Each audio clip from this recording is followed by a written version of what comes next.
அவன் ஒரு யதார்த்த உலகின் ஏமாளி. அந்த வானத்துல விட்டு சென்றவள் வருவாள் என்று நம்பிக்கொண்டிருந்தான். நீந்தும் மேகத்துக்கு நான் சொல்லும் கதை தெரியுமா?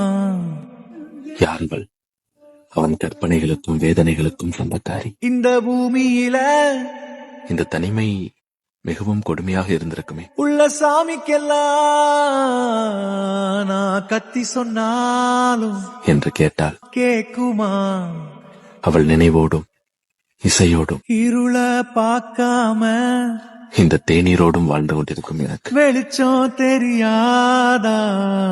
ஏது தனிமை என்கிறான் கல் நெஞ்சக்காரன். வலிய தாங்காம இத்தனைக்கு பிறகும் வாழ்க்கை புரியாதா?